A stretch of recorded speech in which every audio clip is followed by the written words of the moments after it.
वो हाथ जो सरहद पर दुश्मनों के छक्के छुड़ाने में माहिर रहे हों, आज उन्हीं हाथों में गौपालन की कमान है। एक ऐसा व्यक्ति जिन्होंने देश सेवा के उपरांत पिता से मिली प्रेरणा से पशुपालन एवं गौ सेवा का निश्चय किया और आज 300 वर्ग गज भूमि पर 50 गायों की गौशाला को सकारात्मक सोच के साथ चला रहे हैं। उनकी गौशाला सेवा और संस्कृति का अनोखा रूप नजर आती है, जहां पर गायों के लिए उपयुक्त वातावरण, पौष्टिक आहार, स्वच्छता, दवाइयाँ, पंखे, दूध की मात्रा एवं क्वालिटी पर विशेष ध्यान दिया जाता है। नो प्रॉफिट नो लॉस वाले लक्ष्य को दर्शाती इस गौशाला में डॉक्टरों द्वारा सप्ताह में गायों का स्वास्थ्य परीक्षण भी किया जाता है।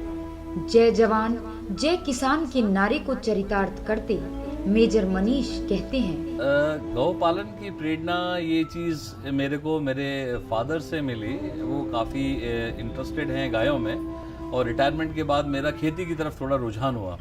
इस रुझान के साथ साथ मेरे को गायों से काफ़ी आज की डेट में जितना साइंटिफिक अप्रोच हुई है गायों के बारे में कि गाय का दूध ना ही सिर्फ पीने के काम, साइंटिफिकली कई बीमारियों से ट्रीटमेंट के लिए काम आता है।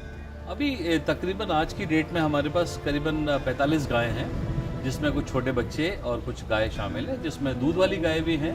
तकरीबन तो 10 से 12 दूध वाली गाय हैं, बाकी बिना दूध की गाय हैं।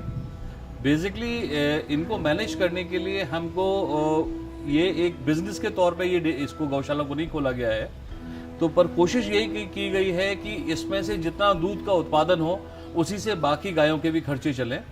तो इस टाइम पे करीबन 50 गायों के बीच में आधी गाय हमारे पास दूध वाली हैं और आधी गाय बिना दूध की है। इनका जनरल सर्कल हम इसी हिसाब से मेंटेन करते हैं, क्योंकि जब दूसरी गायों का लैक्टिंग साइकिल खत्म होता है तो बची हुई गाय दूध देने पे आ जाती हैं।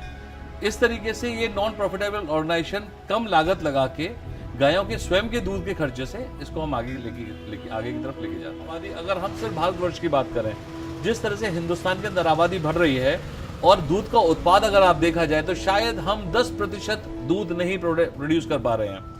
जितने मिठाई के उत्पाद बनते हैं आज डेली बेसिस पे, आप जिस चीज़ को देखते हैं मार्केट में, नकली दूध पकड़ा गया, नकली मिठाइयाँ पकड़ी गई, नकली घी पकड़ा गया। रीज़न बिहाइंड, जब असली की कमी है तो नकली मार्केट में आ रहा है। जब असली मार्केट में उतना होगा तो नकली की जगह नहीं होगी। इसका फ्यूचर उतना ही समझ लीजिए जितना कि आप अपने बच्चे को शुद्ध से शुद्ध खिलाना चाहेंगे, उस हिसाब से सब लोग शुद्ध खिलाना चाहते हैं, तो इसकी डिमांड उतनी ही दिन ब दिन बढ़ेगी। जितना आप प्रोड्यूस करेंगे उतना कम ही पड़ेगा। तो इस डेयरी बिजनेस का फ्यूचर आने वाले समय में रिक्वायरमेंट भी है और बहुत ब्राइट भी है। इको फ्रेंडली बनाने का मेरा एक भरपूर प्रयास है। सिंस अभी मेरी गौशाला को शुरुआत हुए 1 साल हुआ है, सबसे पहला मैंने गौशाला को इसको अपने फार्म से जोड़ा है। फार्म से जोड़ने के नाते जितना भी गाय का गोबर आ रहा है और गौमूत्र जितना हम अपने लेवल पे इकट्ठा कर पाते हैं, हमने कोशिश की है कि गौमूत्र का स्प्रे करवाएं अपनी सब्जियों के ऊपर, अपनी खेती के ऊपर, और ये काफ़ी लाभदायक भी हुआ है। और गाय का गोबर एज सच हमारा खेतों में जाता है यहाँ से, और जो कि अपने आप में एक बहुत ही परिपूर्ण खाद के रूप में हमारी खेती में सहयोगी रहा है। गायों के द्वारा प्राप्त गोबर एवं गौमूत्र का औषधियों तथा कृषि में खादों के रूप में प्रयोग किया जाता है। इस गौशाला में न केवल गायों के रखरखाव अपितु दूध की शुद्धता, पारदर्शिता, गुणवत्ता की स्थिति का भी जायजा लिया जाता है, ताकि आने वाले समय में केमिकल दूध से मुक्त होकर अधिक से अधिक मात्रा में शुद्ध दूध को प्राप्त किया जा सके।